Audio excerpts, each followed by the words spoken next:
A pleasant morning to all, especially to our dearest course advisor, Dr. May Q. Apat. Good morning, ma'am. We are the Group 5 and we will be presenting the Philippine educational system during the Japanese era, a subtopic of the Philippine educational system. Before we go to our presentation proper, allow me to introduce the individuals behind this meaningful discussion. Yours truly, Cedric Maglinte, Miss Princess Gwen Montilla, Miss Friends Shane Morete, and Miss Christine Plazo Montubon. Also, allow me to introduce our course advisor, Dr. May Q. Apat. At this point, we'll be knowing what are the learning goals for this presentation. This means the following questions will be answered by this discussion. Our learning goals will be the following. What are the different major challenges faced by the Philippine education during this particular period? How does education shape the struggle of the Filipinos for the societal reforms? Why does the Japanese occupants choose these principles to teach?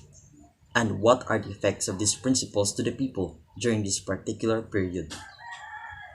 And now, we will be going to the outlines of the topic or the table of contents of this presentation. Brief history, the military order number 2, the curriculum plus the basic principles, the Ministry of Education and the Department of Public Instruction, and lastly, the educational system with regards to the 4 pillars of education. In this section, I will be showing to you some important dates, terms, and names that you might encounter to the next reporter. The brief history composes of the important dates and events during the Japanese era. Some important terms to remember.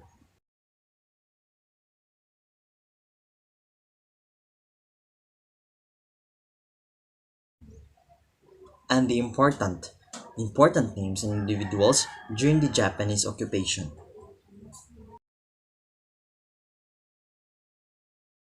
Good day everyone, I'm Christine Montibon from Obtech M11 and today I'm gonna discuss about Military Order number 2 and the curriculum during the Japanese era.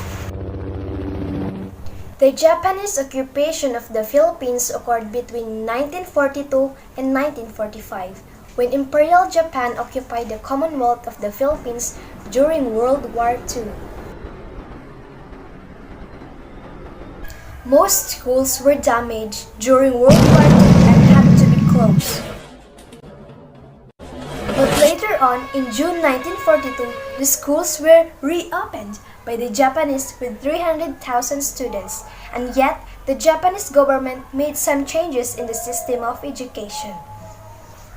One of their educational policies is detailed in the Military Order number 2. The Executive Commission established the Commission of Education, Health, and Public Welfare. Mandated the following curriculum. Number 1. The teaching of Tagalog, Philippine history, and character education to Filipino students. Number 2.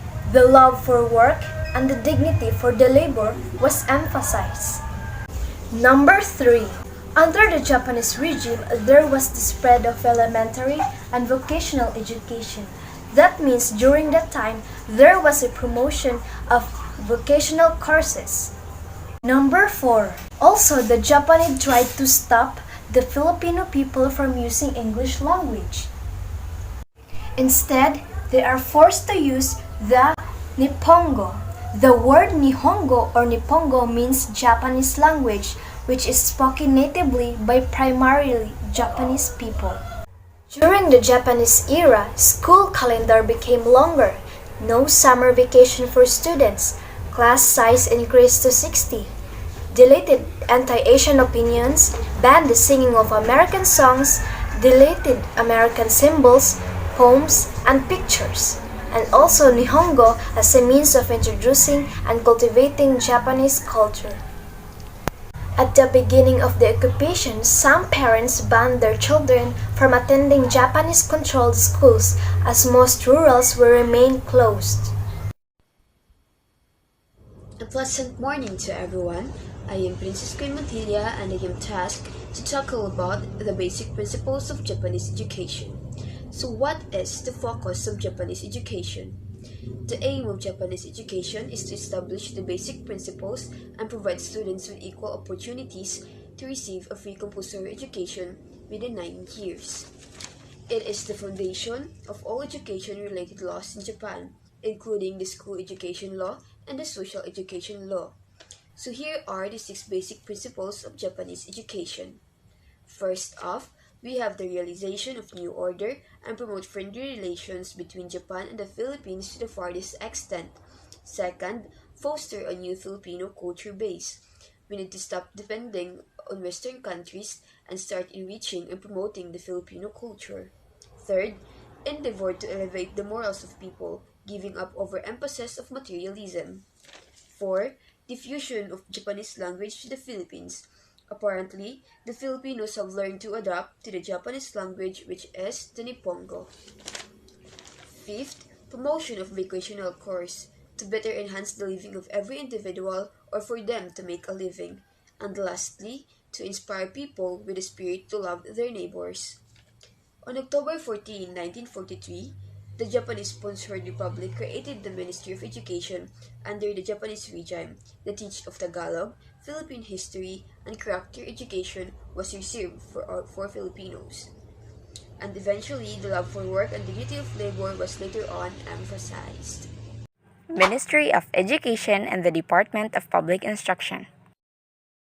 On October 14, 1943, the Japanese-sponsored republic created the Ministry of Education. Under the Japanese regime, the teaching of Tagalog, Philippine history, and character education was reserved for Filipinos. The Education Act of 1982 created the Ministry of Education, Culture, and Sports, which later became the Department of Education, Culture, and Sports in 1987 by virtue of Executive Order No. 117. The Department of Public Instruction. On February 27, 1945, the Department of Instruction was made part of the Department of Public Instruction. In 1947, by virtue of Executive No. 94, the Department of Instruction was changed to the Department of Education. During this period, the regulation and supervision of public and private schools belonged to the Bureau of Public and Private Schools. In 1972, it became the Department of Education and Culture by virtue of Proclamation 1081 and the Ministry of Education and Culture in 1978 by virtue of PD No. 3097. The Trifocal System. The trifocal education system refocused DAC's mandate to basic education, which covers elementary, secondary, and adult education, including culture and sports. TESDA now administers the post-secondary, middle-level manpower training and development, while CHAD is responsible for higher education.